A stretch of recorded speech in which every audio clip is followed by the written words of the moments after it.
High friends, Pandian store serial next promo என்ன மாதிரியான twist ஆக்க போகுதுன்னு பார்க்கலாம்.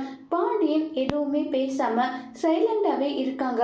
கதிர் வந்து எதற்காகப்பா நீங்க இவ்வளோ சைலண்டாவே இருக்கீங்க, நீங்க இப்படி இருக்கிறத பார்க்கும்போது மனசுக்கு ரொம்ப கஷ்டமா இருக்கு, ப்ளீஸ் பாருங்க பேசுங்க நல்லா சொல்லி ரொம்பவே ரிக்வெஸ்ட் பண்ணிக்கிட்டு இருக்காங்க. இது எதுக்குமே ரியாக்ட் பண்ணாம பாண்டியன் அமைதியாவே இருக்காங்க. உடனே ராஜீவ் வந்து அவனை எல்லாம் என் அண்ணன் சொல்லிக்கவே எனக்கு அவ்வளோ வெக்கமா அசிங்கமா இருக்கு, அவனை போய் நான் நம்பின பாரு நல்லா சொல்லி பேசிக்கிட்டு இருக்காங்க. உடனே அரிசி கிட்ட போயிட்டு, எப்படி அரிசி நீ எல்லா விஷயத்திலுமே வந்து ரொம்பவே அமைதியான பொண்ணு, நல்ல பொண்ணு, நீ எப்படி அவனுக்காக ஏமாந்த நல்லா சொல்றாங்க, இல்ல நீ என்னுடைய நோக்கம் வேறையா இருந்தது, இப்படியா நடக்கும்ன்றத நான் எதிர்பார்க்கல ரொம்பவே வருத்தத்துல இருக்காங்க. இதை நினைச்சு பயங்கரமா ஃபீல் பண்ணிட்டு இருக்காங்க. சரி, இனிமேலாவது அவங்க கிட்ட எப்படி உஷாரா இருக்கணுமோ அப்படி இருந்துக்கோ, இது எல்லாமே நம்ம குடும்பத்துக்கு தேவையில்லாத வேலை நல்லா சொல்றாங்க.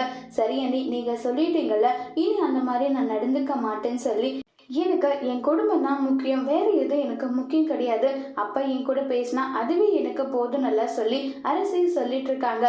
நான் மாமா கிட்ட பேசுறேன், கண்டிப்பா மாமா உன்கிட்ட எப்பவும் போல பழையபடி பேசுவாங்க, நீ எதை நினைச்சு கவலைப்படாம இருன்னு சொல்லி அங்க சமாதானம் பண்ணிட்டு இருக்காங்க. அங்க ராஜி வந்து ராஜி சொன்னா அதுக்கு என்ன பதில் சொல்ல போறாங்க நம்ம பாண்டிங்கிறத வர போற எபிசோட்ல வெயிட் பண்ணி பார்க்கலாம். தேங்க்யூ.